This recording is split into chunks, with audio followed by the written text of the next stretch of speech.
우리에게 주신 하나님의 말씀은 마태복음 10장 1절로부터 15절까지입니다. 재활의 성경, 신약 성경 15쪽에 있습니다. 마태복음 10장 1절로부터 15절 다 같이 한 목소리로 봉독하십니다. 예수께서 그의 12제자를 부르사 더러운 귀신을 쫓아내며 모든 병과 모든 약한 것을 고치는 권능을 주시니라. 12사도의 이름은 이러하니 베드로라 하는 시몬을 비롯하여 그의 형제 안드레와 세베대의 아들 야고보와 그의 형제 요한, 빌립과 바돌로메, 도마와 세리마테, 알페오의 아들 야고보와 다데오, 가나나인 시몬인 가룟 유다 곧 예수를 판자라. 예수께서 이 12를 내보내시며 명하여 이르시되 이방인의 길로도 가지 말고 사마리아인의 고을에도 들어가지 말고 오히려 이스라엘 집에 잃어버린 양에게로 가라. 가면서 전파하여 말하되 천국이 가까이 왔다 하고 병든 자를 고치며 죽은 자를 살리며 나병 환자를 깨끗하게 하며 귀신을 쫓아내되 너희가 거저받았으니 거저주라. 너희 전대에 금이나 은이나 동을 가지지 말고 여행을 위하여 배낭이나 두벌 옷이나 신이나 지팡이를 가지지 말라. 이는 일꾼이 자기의 먹을 것 받는 것이 마땅합니다. 어떤 성이나 마을에 들어가든지 그 중에 합당한 자를 찾아내어 너희가 떠나기까지 거기서 머물라. 또 그 집에 들어가면서 평안하기를 빌라. 그 집이 예에 합당하면 너희 빈 평안이 거기 임할 것이요 만일 합당하지 아니하면 그 평안이 너희에게 돌아올 것이니라. 누구든지 너희를 영접하지도 아니하고 너희 말을 듣지도 아니하거든 그 집이나 성에서 나가 너희 발의 먼지를 떨어버리라. 내가 진실로 너희에게 이르노니 심판날에 소돔과 고모라 땅이 그 성보다 견디기 쉬우니라. 아멘. 마태복음 10장은 이제 새로운 예수님의 사역이 열리는 것을 보여주고 있는 장입니다. 그래서 어저께 그리고 저번에 계속해서 나눴던 것처럼 이제 예수님의 사역은 주목을 받기 시작했고 그러므로 인해서 많은 사람들로부터 존경과 사랑을 받으면서도 동시에 또 많은 사람들로부터 어떤 의심의 눈초리로 쳐다보게 되는, 그러니까 예수님의 사역에 좋아하는 사람들도 더 많이 생기지만 그것에 대해서 좋아하지 않고 즐거워하지 않는 사람들도 굉장히 많이 생긴다라는 모습이 나타나고 있다라는 것을 이야기를 했었습니다. 그럼으로 인해서 예수님이 초창기에 사역하셨던 그때보다 좀 더 자유롭지 못하는 그런 상황 가운데 들어갔다라는 얘기를 했고, 그것에 대해서 예수님은 어떠한 해결책을 찾으셨냐면 바로 자신의 권능을 나눠받은 제자들을 불러서 그 제자들이 온 땅에 가서 사역하게 하는 그것으로 그 해결책을 찾았다라는 이야기를 어저께 잠시 말씀을 드렸습니다. 그것이 오늘 우리가 읽은 마태복음 10장 1절부터 15절에 나오는 이야기의 핵심입니다. 그래서 예수님께서 그의 12제자를 부르사 더러운 귀신을 쫓아내며 모든 병과 모든 약한 것을 고치는 권능을 주신다라는 것은 그 앞에 나와 있는 마태복음 9장 35절의 이야기와 연결됩니다. 9장 35절에 예수께서 모든 도시와 마을에 두루 다니사 그들의 회당에서 가르치시며 천국복음 전파하시며 모든 병과 모든 약한 것을 고치셨는데, 예수님께서 이제 그 하셨던 일을 12제자에게 동일한 권능으로 부어주셔서 그 일을 하라라고 얘기하고 계시다라는 것입니다. 그래서 12제자가 더러운 귀신을 쫓아내며 모든 병과 모든 약한 것을 고치는 권능을 주셨다라고 얘기하죠. 하지만 여기서 비교되는 거 한 가지가 있습니다. 그게 뭐냐면 가르치는 일은 아직 맡기지 않으셨습니다. 왜냐? 그들에게 성령이 아직 임하지 않았기 때문에 그들이 아직 예수님이 하시는 일에 전체적으로 그 모든 일들을 행하는, 왜 그런 일들을 행해야 하는지에 대한 것을 아직 분명하게 이해하고 있지 못하기 때문에 아직은 그런 차원에서 그 일을 하지는 못하게끔 했다는 것입니다. 하지만 이 일들을 하게끔 하면서 예수님께서는 특별히 12사도, 사도 마태는 12사도의 이름을 한 명 한 명 언급을 합니다. 그래서 베드로, 안드레와 야고보와 요한, 빌립과 바돌로메, 도마와 세리마테, 알페오의 아들 야고보와 다데오, 가나나인 시몬인 가룟 유다 곧 예수를 판자, 수많은 사람들, 이 12명의 제 수제자, 거의 핵심 그룹이었다라는 이 12명의 이름을 사도 마태는 들고 있습니다. 근데 이 12명의 이름을 통해서 우리가 얻을 수 있는 은혜가 일단 두 가지가 있는데요. 첫 번째는 이 12명이라는 것이 12지파를 가리키고 있는 어떤 상징적인 숫자다라는 것이 은혜가 된다라는 것입니다. 왜냐하면 12지파, 하나님께서 야곱을 통해서 야곱을 통해서 이집트로 자기의 그 하나님의 자녀들, 아브라함 자녀들이 이제 내려갔을 때 내가 거기서 너의 자녀가, 나의 자녀가 늘어나게 될 것이다. 하늘의 별과 같이 또는 바다의 모래와 같이 많아지게 될 것이다 라고 얘기한 다음에 430년이 지나면서 12지파를 끌어내는 모습들을 쭉 봅니다. 이렇게 아주 초창기 때부터 하나님은 12이라는 이 숫자를 굉장히 강조해 오셨었습니다. 그 이유는 단 하나입니다. 12명의 아들을 야곱이 가지고 있었기 때문이다 라고 얘기할 수 있을 것입니다. 그러니까 실상 놓고 보면 별거 아니에요. 하나님께서 12명의 사도를 세우고 12지파를 세우고 이렇게 하셨던 이유는 단 하나, 야곱이 12명의 아들을 가지고 있었기 때문에 그 12명의 모든 아들들이 한 지파, 즉 세상을 구원하는 하나의 지파로서 그 역할들을 감당하게 할 것이기 때문에, 그래서 그와 같은 은혜를 따라서 예수님도 동일하게 12명의 제자를 세운 이런 모습들을 보이셨다라는 것이죠. 물론 야곱이 12명의 아들을 가지게 됐던 것은 전적인 하나님의 은혜입니다. 그리고 하나님의 예정하신 가운데서 된 것은 맞아요. 하지만 우리가 기억해야 할 것이 있습니다. 무엇이냐? 야곱이 12명의 아들을 어떻게 가지게 됐었습니까? 한 명의 아내만 취해서 그 아내로만 12명의 아이를 가지게 됐습니까? 아니요. 무려 자매가 되는 2명, 레아와 라헬, 그리고 그 2명의 여종인 빌하와 실바, 그 4명의 여인 아내로부터 12명의 아이를 가졌습니다. 그리고 그 아이를 갖는 과정도 한마디로 말하면 엉망진창입니다. 정말 서로 질투하고 서로에서 어떻게 아이를 낳을까, 어떻게 좀 더 자녀를, 레아는 자기의 여종, 라헬은 또한 자기의 여종으로부터 자기의 자녀가 더 많으면 많을수록 자기가 잘 살 수 있을 거라고 생각하기 때문에, 야곱으로부터 사랑을 더 많이 받을 수 있을 것이라고 생각하기 때문에 창세기는 야곱의 그 2 아내와 그 밑에 있는 여종으로 그 12명의 아이가 낳는 것이 얼마나 질투와 얼마나 뭐라고 할까요? 사랑받지 못하는 그 두려움으로부터 어떻게 그 12명의 아들들이 태어났는지에 대해서 정말 적나라하게 보여주고 있습니다. 즉 무엇이냐? 12명의 자녀가 태어난 것이 은혜와 하나님이 주신 복이 넘치는 것이 아니었다라는 것입니다. 근데 중요한 것은 하나님은 그 은혜와 복이 넘치지 않는 그 12명의 그것을 그대로 차용하셔서 그 12명을 12지파로 만드셨고, 그 12지파를 통하여 세상을 구원하시는 하나님의 놀라운 어떤 숫자로서 사용하셨다라는 것입니다. 그리고 예수님도 동일하게 그 은혜를 따라 12명의 제자를 세웠다라는 것입니다.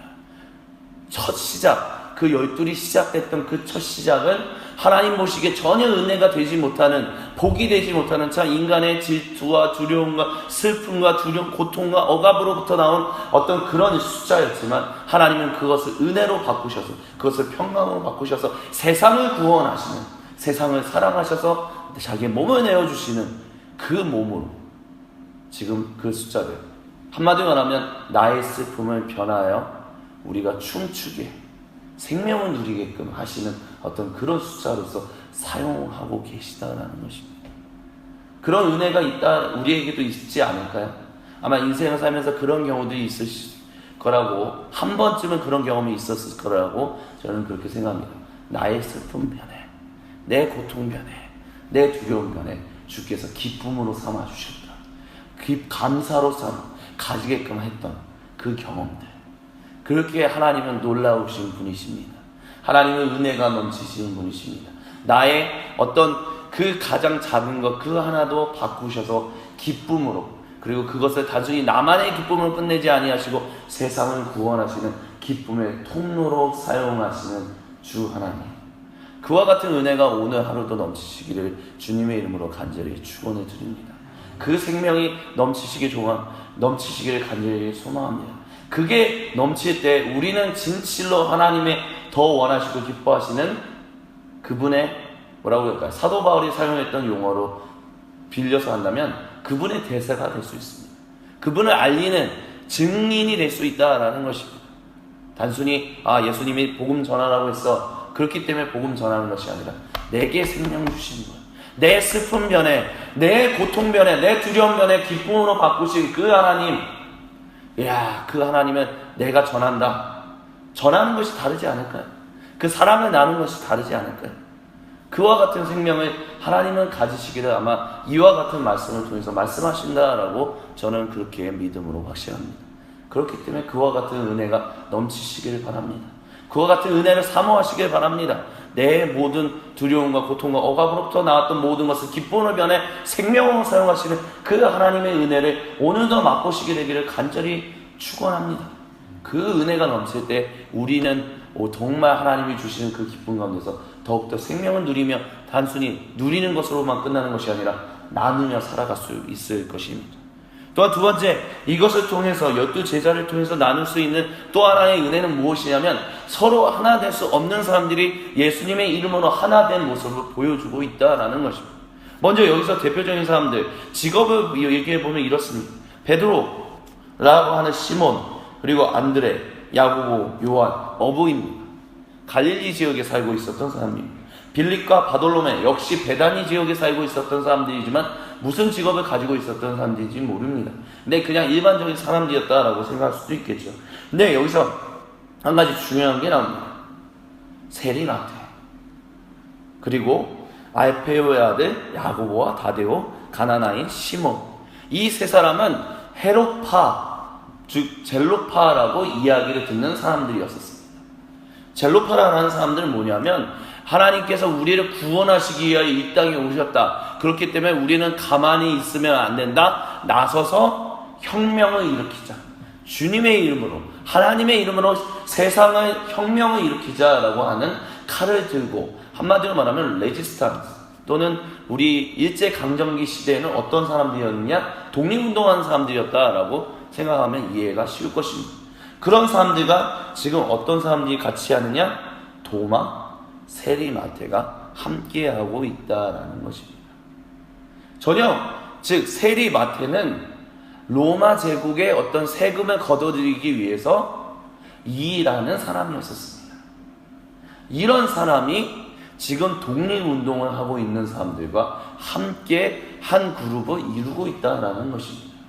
그리고 또한 그것뿐만이 아니라 어부, 또한 빌립과 바돌로메, 이 사람들의 직업을 우리가 낱낱이 살펴보면 서로 가까이 하기 힘든 사람들이 지금 한 그룹을 이루고 있어요. 특별히 마테나 알페오 아들인 야고보와 다데오는 왼수 같은 사람들입니다. 한마디로 말하면 알페오의 아들인 야고보와 다데오에게 세리마테는 친위파 같은 사람인 거예요. 우리나라의 독립운동가들에게는 친위파와 같은 역할을 하는 사람이에요. 원수인 거죠. 어떻게 원수에게 붙어서 민족의 그것을, 하나님의 자녀들을 핍박하는 그 위치에 있지? 너는 하나님의 자녀이면서 용서할 수 없는 사람인 거예요. 절대로 함께할 수 없는 사람들이라는 거죠. 이것을 우리식으로 쉽게 표현한다면 지금 많이 사라졌지만 옛날 1960년대, 70년대, 80년대 계속해서 많이 일어났던 전라도 사람들과 경상도 사람들이 서로 사랑할 수 없는 그것과 다를 바가 없는 거예요. 하나 될 수가 없는 거죠, 절대.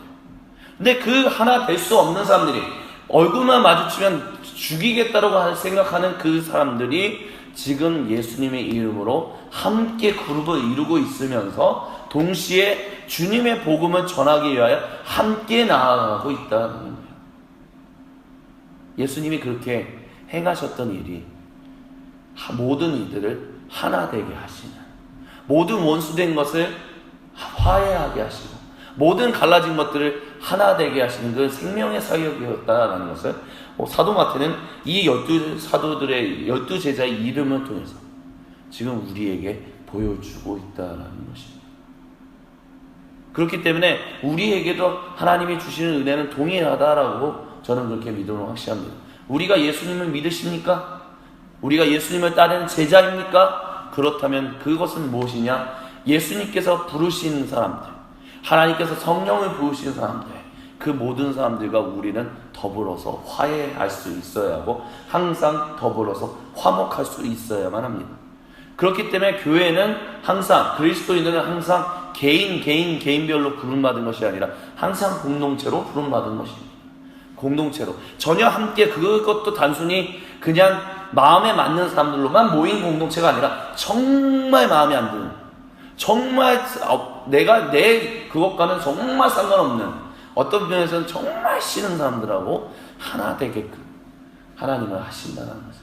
모든 인종과 모든 우리의 가지고 있던 선입견과 모든 생각과 그 모든 것을 무너뜨리시고 주 그리스도 예수님 안에서 하나 되게 하셨다. 화목되게 하셨다. 그 은혜가 지금 여기 있다는 것입니다. 우리에게도 그와 같은 은혜가 넘치길, 항상 넘치길, 끝까지 넘치길, 순간순간 넘치게 되기를 주 그리스도 예수님의 이름으로 간절히 축원을 드립니다. 이것은 단순히 그냥 그럴게요가 아니라 현실적인 것입니다. 정말 마음에 안 드는 분이 교회에 있으십니까? 정말 함께하기 참 이해하기 어려워, 정말 마음에 안 들어, 나 못하겠어, 이렇게 생각하는 사람들이 있으십니까? 그렇지만 그 사람을 이해하기 위한 노력을 우리는 해야만 합니다. 사랑하기 위한 노력을 우리는 해야만 합니다. 왜? 주께서 부르셨기 때문에, 주께서 그를 인정하시기 때문에, 주께서 그를 사랑하시기 때문에, 내가 사랑하지 않더라도 주님이 사랑하신다면 나도 사랑하게 하여 주옵소서라고 외칠 수 있는 은혜가 있어야만 합니다. 그것이 바로 예수님의 제자된 사람들이 마땅히 걸어야 하는 길이기 때문입니다. 그렇기 때문에 사랑하기를, 포기하지 않기를 주 그리스도 예수님의 이름으로 간절히 축원을 드립니다. 그래서 결국엔 예수님께서 12를 내보내시면서 명하에 이르시되 이런 얘기를 하세요. 이방의 길로도 가지 말고 사마리아인의 고을에도 가지 말고 오히려 이스라엘 집에 잃어버린 양에게로 가라 라고 얘기를 하세요. 이게 참 신기해요. 왜냐하면 물론 예수님의 사역이 이제 유대인들에게 초점을 맞춰졌던 거긴 하지만, 예수님이 때로는 이방의 길로도 가시기도 하고 사마리아인의 고을에도 가신 적이 있거든요. 근데 이 12사도에게, 12제자에게만큼은 가지 말고 이스라엘 집에 잃어버린 양에게 가라라고 지금 얘기를 하고 있어요. 왜 그러셨을까? 그러면 그 이유가 뒤에서 나오는 게, 가면서 전파하여 말하되 천국이 가까이 왔다 라고 얘기하라 라고 지금 얘기하고 있어요. 즉 이 얘기는 무엇이냐면 예수님의 사역의 어떤 긴급성에 대한 것들을 얘기하고 있는 것을 보여줍니다. 즉 무엇이냐? 예수님의 일단 초창기 사역에, 예수님의 공생의 사역의 초점은 거의 대부분은 유대인들을 향한 것이었어요. 유대인에 대한 사역이 끝나고 난 다음에 예수님께서 죽으시고 부활하신 다음에는, 그 다음에는 사마리아와 또한 온 지역과 이제 온 세상으로 퍼져지는 것을 예수님은 순차적으로 이해하고 계셨습니다. 하지만 지금 당시에는, 예수님이 지금 공생의 사역을 하고 있는 이 지금에는 일단 먼저 제일 중요한 것은 유대인들에게, 모든 사람들에게 천국 복음이 전해지는 것이 중요한 것이었었어요. 그만큼 긴급했다라는 것이죠. 그 천국 복음이 전가되기, 자신이 십자가에서 죽으시고 부활하기 이전에 그 천국 복음이 다 그래야만 그들은 선택할 수 있거든요. 예수님을 구세주로 고백하며 예수님을 따르는 제자가 될 것인지, 아니면 예수님을 부인하는 바리새인과 서기관들과 같은 사람이 될 것인지, 그와 같은 긴급성이 있었기 때문에 예수님은 12제자에게 가지 말고 다른 지역, 물론 거기를 사랑하지 않는 것이 아니라 거기도 예수님께서 구원하고자 하시는 곳이지만, 지금 너희가 먼저 해야 할 곳은 어디냐? 유대인, 너희 동족 유대인들에게로 가서 복음을 전하라고 얘기하고 있다는 거죠. 이런 것을 통해서 우리가 또 한 가지 얻을 수 있는 은혜는 무엇이냐면, 복음을 우리가 증거하고 우리가 사랑을 나누는 데 있어서도 항상 중요한 것은 긴급, 우선되는 사람들이 우리에게는 항상 주어지는 경우들이 있다라는 것을 깨닫게 된다라는 것입니다. 예를 들어서 응급 환자를 처리하는, 병원에서 응급 환자를 처리하는 기준을 보면 그런 것들이 있어요. 1번, 2번, 3번, 4번이 있는데, 가장 맨 마지막, 정말 응급 처리함에 있어서 가장 마지막 순위에 놓여있는 사람이 어떤 사람들이냐면, 거의 죽기 직전인 사람. 그러니까 거의 도저히 살릴 가망이 없는 사람은 그냥 병원에 응급실에 데려온다 할지라도 그 응급처치하는 것이 맨 나중이에요. 근데 첫 번째 가장 우선순위 있는 사람은 많이 다치긴 했는데 당장 이제 조금 더 시간의 여유가 있어서 생명을 구원할 수 있는 사람. 그래서 그 생명을 구할 수 있는 사람은 응급처치의 제1순위로 해서 병원에 오자마자 같은 사고가 나도 그 자기들이 세워놓은 매뉴얼에 따라서 응급처치하는 순서가 달라져요. 그렇기 때문에 병원에 가면 예를 들어서 사고가 나서 대형 사고가 나서 사람들이 왔는데 그 응급처치하는 그 기준을 모르는 이제 환자들 또는 환자의 부모들이나 환자의 가족들의 입장에서는 내 가족 먼저 살려내라고 이렇게 얘기를 하게 돼요. 내 가족, 내 자녀부터 빨리 살려줘요. 내 사랑하는 사람부터 살려줘요. 왜 안 해줘요? 그래서 막 싸우게 되는 경우도 많이 일어나거든요. 근데 병원에서는 자기들이 세우는 매뉴얼에 따라서 누가 먼저 중요한지를 이제 싸우고, 그래야만 질서 있게 순서 있게 생명을 구할 수 있다라는 그것이 있기 때문에 사람들이 막 부탁한다고 해서 그것을 들어주는 것이 아니라 자기들이 선택한 대로 생명을 구하는 응급처치하는 그런 모습들을 보여주는데요.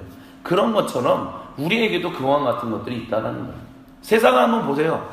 얼마나 수많은 사람들이 도움을 청하고 있습니다. 얼마나 수많은 사람들이 도움이 필요로 합니까? 도움이 안 필요한 곳이 없어요. 정말 다 도움을 필요합니다. 근데 그 가운데서 우리가 모든 것을 다 할 수는 없거든요. 때로는 교회 공동체에도 구제하고 긍휼히 여기 이 일이 가장 중요한 일들 중에 하나인데, 들어오는 모든 것들을 다 한꺼번에 동시에 다발적으로 다 도와줄 수는 없어요. 왜냐? 우리에게 맡기신 재원이 한정되어 있고 우리에게 주시는 것들이 한정되어 있기 때문에, 우리가 그만큼 연약한 사람들이고 또한 제한적인 사람이기 때문에. 근데 그것이 오히려 은혜인 거죠. 우리에게 맡기신 것을 따라 과연 하나님이 우리에게 원하시는 가장 우리를 통해서 복음을 듣고자 하시는, 복음을 전하고자 하시는, 그리고 생명을 나누고자 하시는 그 사람들, 최우선순위인 사람이 누구인가? 하나님은 우리가 모든 사람들에게 다 너의 모든 것을 다 희생해서 모든 사람 다 도와, 그렇게 얘기하신 적이 단 한 번도 없으십니다. 오히려 하나님은 우리에게 너희가 생명을 다해서 도와야 하는데 그 중에 너에게 우선순위로 주어진 사람들이 있다라는 얘기를 항상 하세요. 그리고 그에게 생명을, 그 사람에게 복음을 나누기를 원하신다라는 것이죠. 그렇기 때문에 우리가 항상 은혜 받은 대로 다른 사람을 도와서 살아간다라고 생각했을 때, 그 은혜를 나누면서 살아간다고 했을 때, 우리가 항상 뒤따라서 기도해야 하는 것은 무엇이냐? 주님, 그렇다면 내가 오늘 또는 어느 순간 누구를 도와야 합니까? 누구를 섬겨야 합니까? 어떻게 해야 합니까?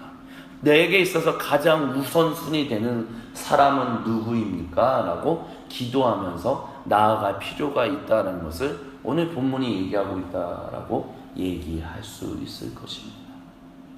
즉 무엇이냐? 이 본문은 우리의 삶 가운데 적용한다면 이렇게 적용할 수 있을 것입니다. 우리 모두는 하나님의 은혜로 인하여 구원함을 받았고, 그리고 그 구원함을 받은 것은 나만 누리면서 살라고 받은 것이 아니라 나누라고, 전하라고 받은 것이다 라는 것을 우리는 기억해야만 합니다. 그렇다면 나누라고 전하라고 하는 것에 있어서 우리가 그것을 깨달았다면 우리는 거기서 그리고 내 마음대로 선택해서 나누고 전하고 그것이 아니라 그것을 위해서 기도해야 할 필요가 있습니다. 무엇을 위해서 기도하냐? 주님, 그러면 나를 통해서 나누길 원하시는, 나를 통하여 복음을 전하길 원하시는 그 우선순위 되는 사람은 누구입니까? 그 사람이 누구입니까? 나에게 가르쳐 주옵소서. 그래서 주님이 가르치시는 대로, 인도하시는 대로 내가 깨달아 그 사람을 섬기고 그 사람을 돕는 일이 우리 가운데 있게, 내 인생 가운데 있게 해달라고 기도할 필요가 있다라고 얘기할 수 있을 것입니다. 오늘은 여기까지만 나누도록 하겠지만, 오늘 주셨던 하나님의 말씀을 통해서 다시 한번 우리가 이 시간 같이 기도하며 나아가게 되기를 간절히 소망합니다. 하나님은 복음의 긴급성을 우리에게 맡기셨습니다. 그렇다면 우리에게 누구에게 전해야 하는지를 우리는 간구해야 할 필요가 있습니다. 왜냐? 우리에게 은혜 주신 그분이 복음의 긴급성을 따라 우리가 선택하는 사람에게 우리가 에너지를 쏟고 나누는 것이 아니라 주님이 세운 사람에게 우리가 사랑을 나누고 복음을 나누기를 원하시기 때문입니다. 그렇기 때문에 주님이 주시는 은혜와 질서를 따라 오늘 나에게 복음을 나누라고 하는 사람이 누구인지, 생명을 전하라고 하는 사람이 누구인지 알게 하시고 그 은혜를 따라 오늘 나의 삶이 풍성할 수 있게 해달라고 기도하는 우리 모두가 되기를 나사의 그리스도 예수님의 이름으로 간절히 축원드립니다.